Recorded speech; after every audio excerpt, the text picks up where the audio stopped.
నమస్కారం. అమృతం కార్యక్రమానికి స్వాగతం. కొందరుంటారండి ఎప్పుడు కంపారిజన్స్ పెట్టుకుంటూ ఉంటారు. అంటే ఒక మాట కూడా అంటారు మన పెద్దవాళ్ళు, అంటే మనకన్నా పై వాళ్ళతో మనం కంపేర్ చేసుకుంటే ఓకే వాళ్ళలాగా అచీవ్ అవ్వడానికి చాలా కష్టపడతాము అని. అలా కింద వాళ్ళతో పెట్టుకుంటే ఓహో గర్వంగా ఫీల్ అవుతాము అంటారు. అయితే నా ఉద్దేశం ప్రకారం అండి ఎవరితో కూడా పెట్టుకోకుండా మనమే చూసుకుంటే బెటర్ ఏమో అనేది నా అభిప్రాయం. అంటే మనకన్నా పై వాళ్ళతో కంపారిజన్ పెట్టుకుంటే వాళ్ళు చాలా ఎత్తు స్థాయిలో ఉంటే దాన్ని రీచ్ అవ్వడానికి అనేక మార్గాలు వెతుక్కోవాల్సి వస్తుంది. ఆ మార్గాలు మన చేతిలో ఉండకపోవచ్చు. అందుకేంటి అంటే ఎప్పుడు మన కష్టాన్ని మనం నమ్ముకొని మనం చక్కగా మన టైంకి తగ్గట్టుగా మన పనులు మనం చేసుకుంటూ ఎప్పుడు మనకి మనము ఒక కాంపిటీషన్ అవ్వాలనేది నా ఉద్దేశం. అలాగే వంటల విషయంలో కూడా ఎప్పుడు అంటే ఈరోజు చేసిన వంట కన్నా రేపటి వంట ఇంకా కొత్తగా ఉండాలి, బాగుండాలి, ఆరోగ్యకరంగా ఉండాలి, అలా కూడా ఆలోచిస్తూ ఉండొచ్చు. మరి ఈరోజు మన అమృతంలో అలాగే మనందరం కూడా కాంపిటీషన్ లాగా ఫీల్ అవుతూ రెండు చక్కటి వంటకాలతో ముందుకెళ్ళిపోదాము. సో ముందుగా నేను తయారు చేయబోయే మొదటి వంట పేరు ఏంటి అంటే మిల్లెట్స్ రొట్టె ఇడ్లీ చెరుకు పానకం. సాధారణంగా ఆంధ్ర వైపు మీరు వెళ్ళారంటే చెరుకు పానకం అనేది చాలా ఎక్కువగా వాళ్ళు దిబ్బ రొట్టెతో ఇస్తూ ఉంటారు. అదే కాంబినేషన్ అనమాట, స్వీట్ కాంబినేషన్ చాలా బాగుంటుంది. నాకు చాలా ఇష్టం, నేను చాలాసార్లు తెచ్చుకున్నాను కూడా. కానీ ఇక్కడ అంటే కొన్ని ప్రాంతాల్లో బేసిక్గా కొంచెం తక్కువే చెరుకు పానకం వాడడం అనేది. మరి ఈరోజు ఒక రొట్టె ఇడ్లీ, మిల్లెట్స్ రొట్టె ఇడ్లీ అలాగే చెరుకు పానకం, ఈ కాంబినేషన్ మనం తయారు చేసుకోబోతున్నాం. చాలా చాలా బాగుండబోతుందండి. చెరుకు రసంతో చేసేటువంటి ఒక రెసిపీ అన్నమాట ఇది. ముందుగా కావాల్సిన పదార్థాలు ఏంటో చూసేద్దాం. మిల్లెట్స్ రొట్టె ఇడ్లీ చెరుకు పానకం తయారు చేసుకోవడానికి కావాల్సిన పదార్థాలు: నూనె 2 టేబుల్ స్పూన్లు, చిరుధాన్యాల పిండి 1 కప్పు, చెరుకు రసం 1 కప్పు. మిల్లెట్స్ రొట్టె ఇడ్లీ చెరుకు పానకం తయారు చేసుకోవడానికి కావాల్సిన పదార్థాలు జస్ట్ ఇదిగోండి రెడీగా ఉన్నాయి. 3 ఒకటి చిరుధాన్యాల పిండి, ఇంకోటేమో చెరుకు రసము, ఇంకోటేమో నూనె. ఏంటి ఇంత సింపుల్ ప్రాసెసా అంటే అసలు ఇన్నే ఉన్నాయేంటి, 2 ఉన్నాయేంటి అనుకుంటున్నారు. అంతే కదండి. ఇప్పుడు మామూలుగా మీరు ఒక రొట్టె ఇడ్లీ చెరుకు పానకం కావాలి అంటే ఏం కావాలి? పిండి కావాలి, అందులో ఆల్రెడీ ఉప్పు యాడ్ చేసి పెట్టేశాను. అదే చెరుకు పానకం కావాలి, అది తయారు చేయాలి. అయితే 2 ఉన్నాయి కానీ ప్రొసీజర్ కొంచెం టైం పడుతుంది. ఓకే, 20 నిమిషాలైనా ఖచ్చితంగా పడుతుందండి. సో ఈ వంట చేసుకునేటప్పుడు మీకు ఒక హాఫ్ అన్ అవర్ టైం తీసుకుని చేసుకోండి. అంటే టక్క మీరు ఇలా దోశ వేసిన వెంటనే కావాలి అనుకుంటే కాదు, అవుతుంది. రొట్టె ఇడ్లీ అవుతుంది, చెరుకు పానకం కావాలి కదా. సో అది మెయిన్ కాంబినేషన్ అనమాట. అయితే మనకి ఈ చెరుకు రసం అనేది బేసిక్గా చాలా మంచిది. వేసవి కాలంలో ఎక్కువగా మనం చూస్తూ ఉంటాం ఈ చెరుకు రసం అనేది. ఇది ఏంటి అంటే కామెర్లను తగ్గించడానికి చాలా బాగా సహాయపడుతుంది. డైజెషన్కి చాలా మంచిది, వెయిట్ తగ్గుతుంది, అలాగే కిడ్నీ పనితీరుని మెరుగుపరుస్తుంది, లివర్ పనితీరుని మెరుగుపరుస్తుంది, క్యాన్సర్ కారకాన్ని తగ్గిస్తుంది. ఇలా చాలా ఉన్నాయన్నమాట. అంటే ఓవరాల్గా మనకు చెరుకు రసం అనేది ఆరోగ్యానికి చాలా మంచిది. ఎస్, ఇందులో కూడా షుగర్స్ ఉంటాయి. కాకపోతే మనకు న్యాచురల్ షుగర్స్ ఉండడం వల్ల కూడా పెద్దగా ఇబ్బంది ఏమీ కాదు. సో మనకి షుగర్ ఉన్న వాళ్ళు మరీ అంటే ఓవర్గా తాగేయకుండా ఉండడం చూసుకుంటే చాలు. సో జస్ట్ ఒక గ్లాస్ తాగడం వల్ల అస్సలు ఇబ్బంది కాదు, ఎందుకంటే తక్షణ శక్తినిస్తుంది ఇది. ముఖ్యంగా వేసవి కాలంలో ఎండలు బాగా ఉన్నప్పుడు, చాలా అంటే ఒక డీహైడ్రేషన్ లాగా అసలు అంత ఎండిపోయినట్టుగా ఉన్నప్పుడు డెఫినెట్గా మనకు చెరుకు రసం అనేది చాలా బాగా హెల్ప్ చేస్తుంది అనమాట. అలాగే మనకు చిరుధాన్యాలు కూడా ఇంకా ఏం చెప్పాలి, అన్నీ ఉంటాయి ఇందులో. ఇంకా ఏ విటమిన్ లేదు, ఏ ప్రోటీన్ లేదు చెప్పండి. సో అన్నీ ఉంటాయి. సో జీర్ణక్రియకు కూడా చాలా మంచిది. షుగర్ ఉన్న వాళ్లకు, మలబద్ధకం, డైజెషన్, ఎనీథింగ్ మనకు చిరుధాన్యాలు ఎప్పుడూ మనకు హెల్పే చేస్తాయి మన ఆరోగ్యానికి. మరి ఈ రెండింటి కాంబినేషన్ ఎలా ఉండబోతుంది ఏంటో చూద్దాం. అయితే మనకు పిండి రెడీగా ఉంది, పిండి తయారు చేసుకునే పని అయితే లేదు. సో చిరుధాన్యాల పిండి మనకు బయట దొరుకుతుంది సూపర్ మార్కెట్లో. సో దాన్ని చక్కగా మనము ఇలా రెడీ చేసుకొని పెట్టుకున్నాం. ఓకే, సో ఎలా ఉంది కన్సిస్టెన్సీ చూసారు కదా. మరీ పలచగా లేకుండా, మరీ ఇడ్లీ పిండిలా లేకుండా మీడియంగా ఉంది. ఓకే, సో దీంట్లో ఆల్రెడీ నేను లైట్గా ఉప్పు యాడ్ చేసి పెట్టాను. ఇప్పుడు మనం ఏం చేద్దామంటే స్టవ్ వెలిగించుకుందాం.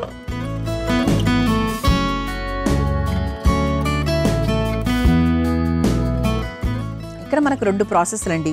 ఒకవైపు ఏమో మనము ఇడ్లీ తయారు చేస్తున్నాం, రొట్టె ఇడ్లీ. మరోవైపు ఏం చేస్తున్నాము, చెరుకు పానకం తయారు చేస్తున్నాం. ఓకేనా. సో ఫస్ట్ ఒక ప్రాసెస్ తర్వాత ఇంకో ప్రాసెస్ మొదలు పెడదాం. ముందు ఈ పెనం మీద కాస్త నూనె వేసేసుకుందాం.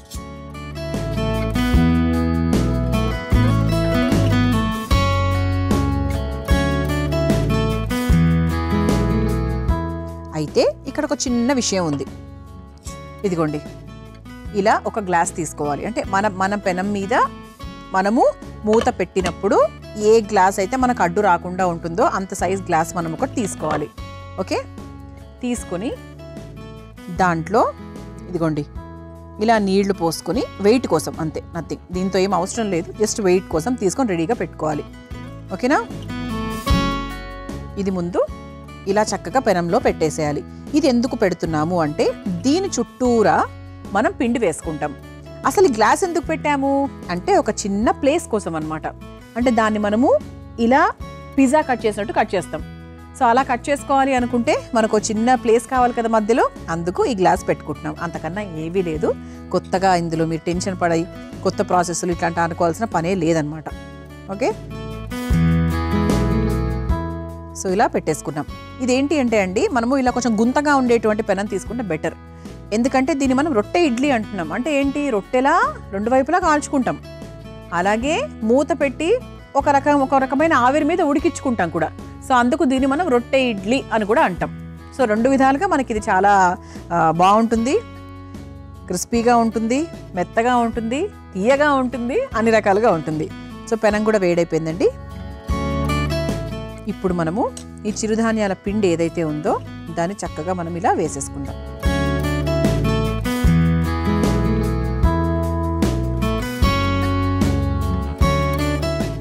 కొంచెం ఎక్కువనే పిండి పడుతుందండి.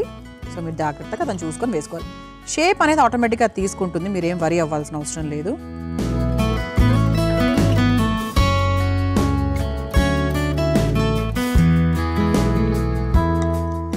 ఇలా మీకు ఆల్మోస్ట్ ఒక 4 గరిటెలు, అంటే కొంచెం లావుగానే పోసుకోవాలి.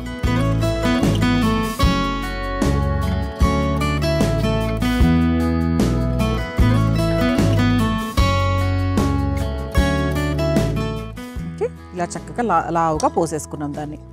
దిబ్బ రొట్టె కన్నా కొంచెం లావుగానే చెప్తా నేను. బాగా సిమ్లో పెట్టుకొని చుట్టూరా ఇంకొంచెం ఒక్కసారి ఇలా నూనె వేసుకొని దీనికి మూత పెట్టేద్దాం. చాలా సిమ్ అండి, చాలా సిమ్లో పెట్టుకోవాలి. అస్సలు ప్రస్తుతానికి దాన్ని ఏవి కదపకూడదు. ఇప్పుడు మీరు ఇటువైపు వచ్చేసేయండి. ఇటు పక్క బాండీ ఉంది కదా, స్టవ్ వెలిగించేసుకుందాం. ఈ బాండీలో ఇదిగోండి చెరుకు రసం, నార్మల్ చెరుకు రసం, మనకు బయట అవైలబుల్గా దొరికేది చెరుకు రసం. అదే చెరుకు రసాన్ని నేను డైరెక్ట్గా ఈ బాండీలో వేసేస్తున్నాను.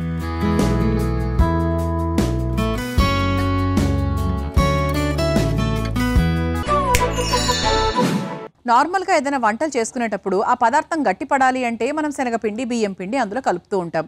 అవే కలపాల్సిన పని లేదండి. ఈసారి టొమాటో ప్యూరీ, కొబ్బరి పాలు, బాగా గిలక్కొట్టిన పెరుగు అవి కూడా యాడ్ చేయొచ్చు. ఒకసారి యాడ్ చేసి చూడండి, డెఫినెట్గా ఆ పదార్థాలు ఖచ్చితంగా గట్టిపడతాయి. ఈసారి ఈ అవసరం మీకు ఉన్నప్పుడు ఈ చిట్కా తప్పకుండా ప్రయత్నించండి. ఎంత బాగా దగ్గర పడిందో చూసారా, అంటే మనకి ఇలా జిగురుగా అయిందనమాట. సో యాక్చువల్గా సరిపోతుందండి, ఇంతకన్నా అవసరం లేదు. సో పర్ఫెక్ట్గా అయింది. ఏం లేదు, జస్ట్ మనకు 10 నిమిషాల వరకు బాగా మరిగించడమే అంతే. ఈ స్టవ్ ఆఫ్ చేసేస్తున్నాను. ఇప్పుడు మన రొట్టె ఇడ్లీ పెనం కూడా చూద్దాం. ఓకే, ఇప్పుడు ఒక్కసారి స్టవ్ ఆఫ్ చేసేసుకున్నాను ప్రస్తుతానికి. ఈ గ్లాస్ ఒక్కటి ఫస్ట్ తీసేద్దామండి.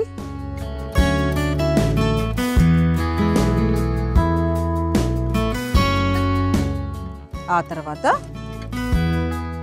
ఇలా రెడీ అయినటువంటి ఈ రొట్టె ఇడ్లీని తిప్పేసుకుంటున్నాను.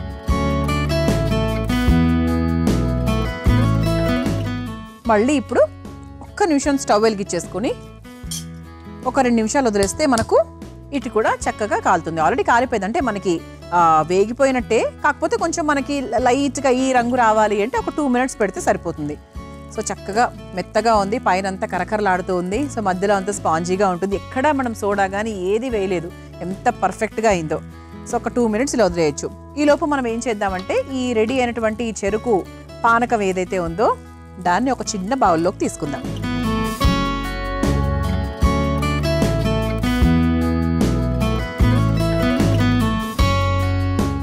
చూసారా, సో చాలా సాత్వికంగా మనము చక్కగా మన కళ్ళ ముందే తయారు చేసుకున్నాం అన్నమాట.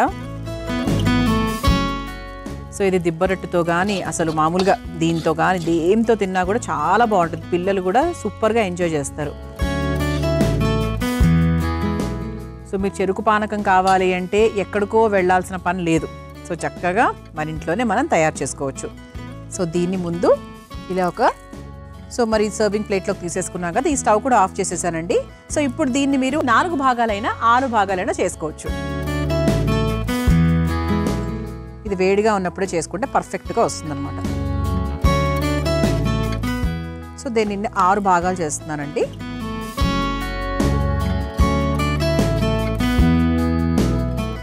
ఇలా చక్కగా మనం పీసెస్ లాగా కట్ చేసుకున్నాం కదా, దీన్ని మనం సర్వ్ చేసేసుకుందాం.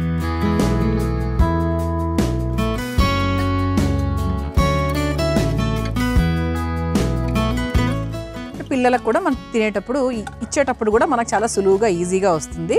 సో వాళ్ళు కూడా కాస్త ఇంట్రెస్టింగ్గా తింటారు.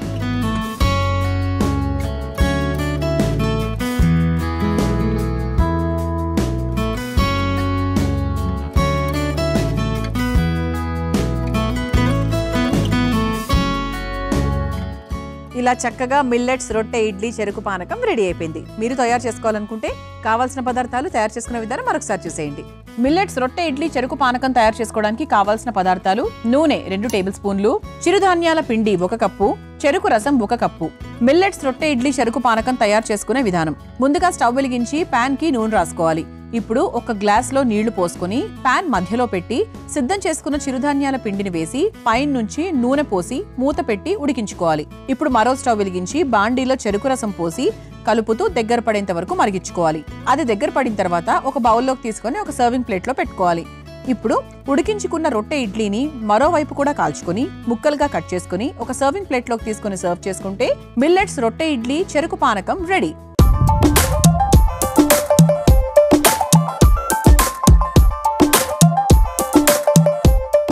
చూసారు కదా, మిల్లెట్స్ రొట్టె ఇడ్లీ చెరుకు పానకం ఎంత సులభంగా తయారు చేసుకోవచ్చో. రుచి చూసి ఎలా ఉందో చెప్తా. నేను ఎప్పుడెప్పుడు టేస్ట్ చేయాలా అని యాక్చువల్గా ఈగర్గా వెయిట్ చేస్తున్నానండి.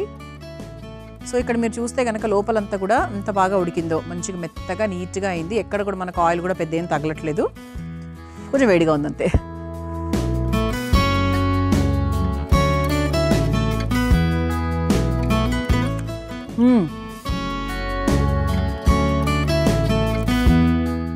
చాలా బాగుందండి.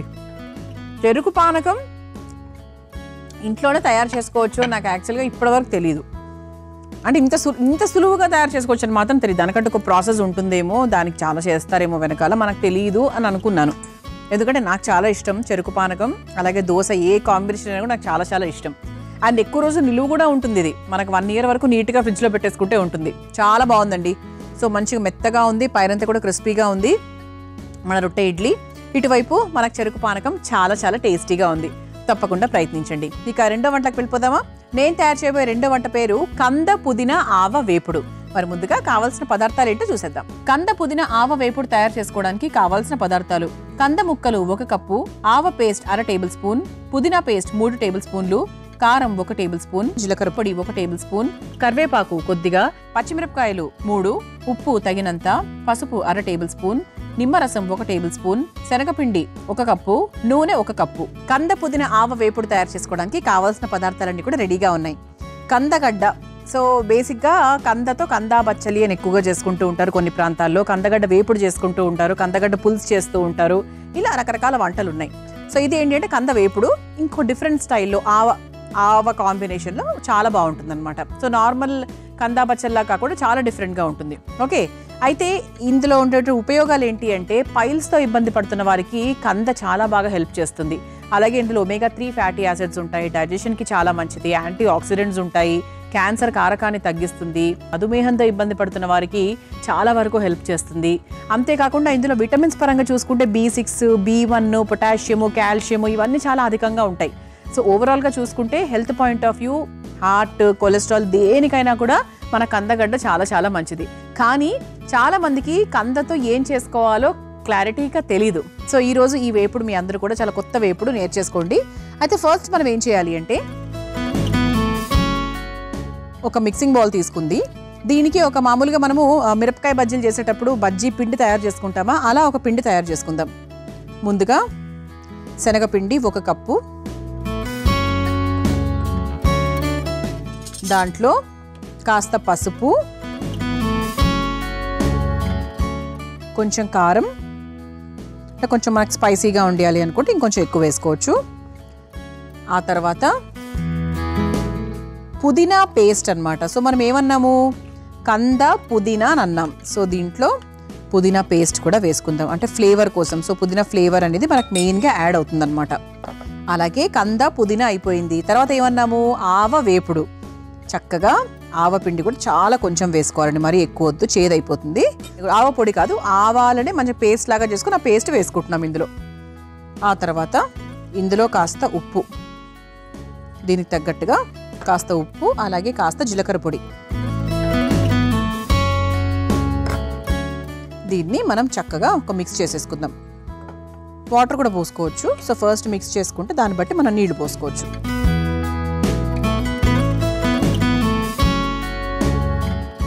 సో దీంట్లో మనం కొంచెం వాటర్ యాడ్ చేసుకుందాం. అంటే చాలా కొంచెం, అంటే మనకు పేస్ట్ బాగా ఫామ్ అవ్వాలి, థిక్గా ఉండాలన్నమాట, ఒక కోటింగ్ లాగా రావాలి దానికి.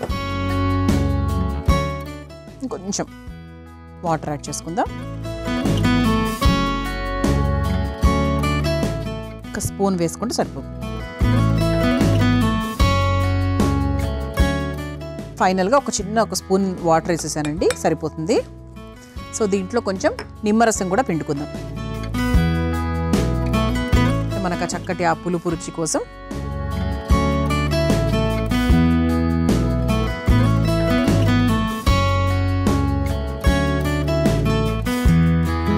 ఆ తర్వాత కంద ముక్కల్ని వాటర్ లేకుండా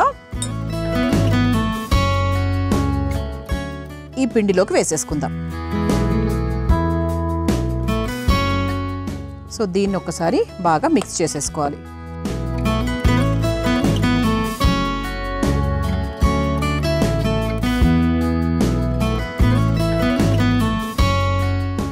ఓకే, దీన్ని ఇలా కాసేపు వదిలేద్దాం. సో ఇప్పుడు స్టవ్ వెలిగించేసుకుందాం. సో ఇంతవరకు మెయిన్ ప్రాసెస్లో కోటింగ్ అయిపోయిందండి. ఇప్పుడు ఇందులో నూనె, బాండీలో ఎంత నూనె పోయాలంటే మనకు కొంచెం షాలో ఫ్రైకి తగ్గట్టుగా నూనె వేసుకోవాలండి. మరీ 2-3 స్పూన్లు అలా కాదు. ఇది కొంచెం మనకు వేపుడు అన్నాం కాబట్టి, కోటింగ్ చేసాం కాబట్టి, కోటింగ్ ఎక్కడ పచ్చి లేకుండా రెండు వైపులా వేగాలి కాబట్టి మనం చక్కగా ఒక 1/2 కప్పు ఆయిల్ అని చెప్పచ్చు. ఓకే, సో నూనె కాస్త మనకు వేడెక్కిన తర్వాత ముందుగా ఇదిగోండి పచ్చిమిరపకాయల్ని ఇలా పొడవుగా స్లిట్ చేసుకొని పెట్టుకున్నాం. సో దాన్ని మనము నూనెలో వేయించుకొని పక్కన తీసుకుందాం, చివరిలో వేసుకోవడానికి. మనకు సమోసాకు చేస్తారు కదా, అలా అనమాట. ఇలా పొడవుగా స్లిట్ చేసుకున్నాం పచ్చిమిరపకాయలు వేసుకుందాం. సో అది కొంచెం మనకి లైట్గా వేగిన తర్వాత బయటికి తీసి పెట్టేసుకుందాం. అలాగే మనం కరివేపాకు కూడా వేసేసుకోవచ్చు దీంట్లోనే.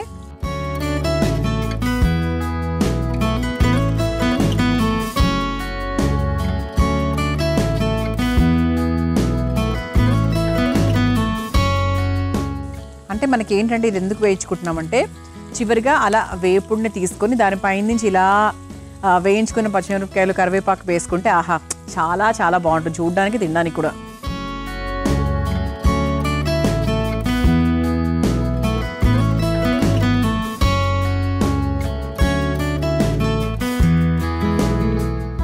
ఓకే,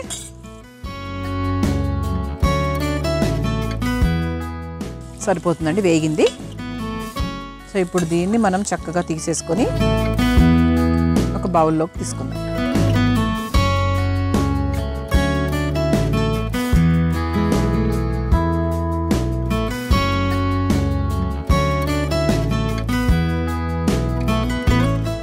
ఓకే, ఇలా వేయించేసుకున్నాం కదా, పక్కన పెట్టేసుకుందాం. ఇప్పుడు ఇదే బాండీలో ఇదే నూనెలో మనము ఒక్కొక్కటిగా వేసుకోవాలి. ఇదిగోండి, సిమ్లోనే పెట్టుకోవాలండి, ఇప్పుడు హైలో పెట్టుకోనక్కర్లేదు.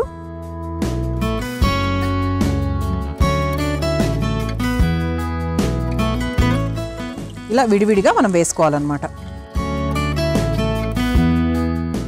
దాని మీద ఇట్లా కొంచెం మన కోటింగ్ ఉంచేలాగానే వేసుకోండి, మరీ తీసేయకుండా. ఇలా ఇదిగోండి, ఇక్కడ చూసారా, ఇలా కోటింగ్ ఉంచేటట్టుగానే వేసుకోండి. ఫ్రిడ్జ్ని జాగ్రత్తగా ఉంచుకోవాలి అంటే అందులో మనము కూరగాయలను పెట్టే ముందు వాటిని తడి మొత్తం తీసేసి ఆ తర్వాత కూరగాయల్ని భద్రపరచాలి. అలాగే వాసన వెదజల్లేవి అంటే పూలు తర్వాత స్వీట్లు ఉంచేటప్పుడు వాటిని చక్కగా ఎయిర్ టైట్ కంటైనర్స్లో పెట్టాలి. అంతేకాకుండా ఫ్రిడ్జ్లో కొంచెం కూడా స్పేస్ లేకుండా అలా అన్నీ కుక్కకుండా కాస్త ఫ్రీ స్పేస్ వదలాలి. అప్పుడు ఫ్రిడ్జ్ చాలా రోజుల వరకు మనకి బెస్ట్గా పనిచేస్తుంది అనమాట. తప్పకుండా ఇవన్నీ కూడా గుర్తుపెట్టుకోండి.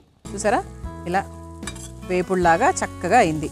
అండ్ మనకు ముక్క ఇలా కట్ చేస్తే కూడా నీట్గా అయిపోయింది అనమాట. సో స్టవ్ కూడా ఆఫ్ చేసేసుకోవచ్చండి. ఇప్పుడు వీటిని చక్కగా మనము ఒక ప్లేట్లోకి తీసేసుకుందాం.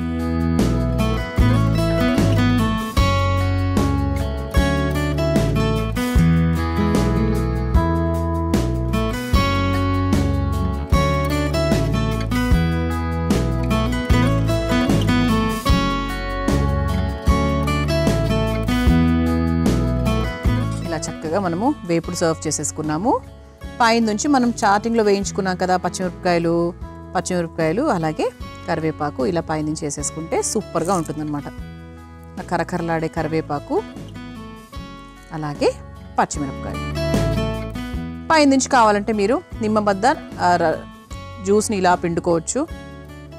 అలా లేకపోతే అందంగా ఇలా పక్కన పెట్టేసుకోవచ్చు. ఆహా, కరకరలాడే కంద పుదీనా ఆవ వేపుడు రెడీ అయిపోయింది. మీరు తయారు చేసుకోవాలనుకుంటే కావాల్సిన పదార్థాలు తయారు చేసుకునే విధానం మరొకసారి చూసేయండి.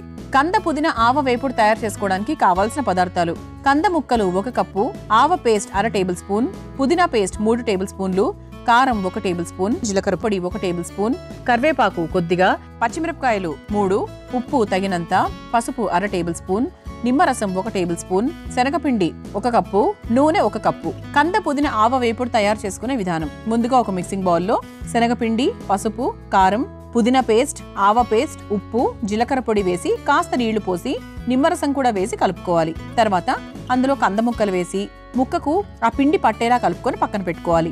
ఇప్పుడు స్టవ్ వెలిగించి బాండీలో నూనె వేసి వేడయ్యాక సన్నగా తరిగిన పచ్చిమిర్చి, కరివేపాకు వేసి వేయించుకొని తీసి పక్కన పెట్టుకోవాలి. ఇప్పుడు బాండీలో కలిపి పెట్టుకున్న కంద ముక్కల్ని వేసి 2 వైపులా వేయించుకొని ఒక సర్వింగ్ ప్లేట్లోకి తీసుకొని పైనుంచి వేయించుకున్న పచ్చిమిర్చి, కరివేపాకు, నిమ్మరసం పిండి సర్వ్ చేసుకుంటే ఎంతో రుచికరంగా కరకరలాడే కంద పుదీనా ఆవ వేపుడు రెడీ.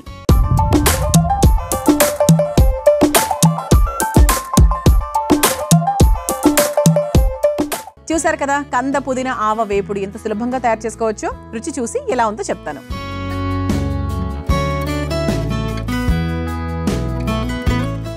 ఆహా,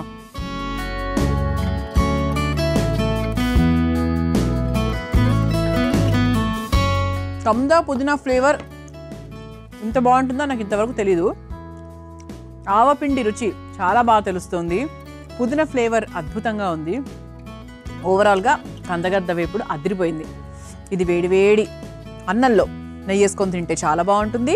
అలాగే మనం చిరుధాన్యాలు, సామలు ఏ తిన్నా కూడా దాంట్లో కూడా చక్కగా ఉంటుంది, టేస్టీగా ఉంటుంది. తప్పకుండా ప్రయత్నించండి. చూసారు కదా ఇవాల్టి అమృతం. రేపటి అమృతంలో మరో 2 వంటకాలతో మళ్ళీ కలుసుకుందాం. అంతవరకు సెలవు, నమస్కారం. ఈ కార్యక్రమాన్ని తిరిగి చూడాలనుకుంటే www.youtube.com/ETV Life Spiritual లో చూడవచ్చు.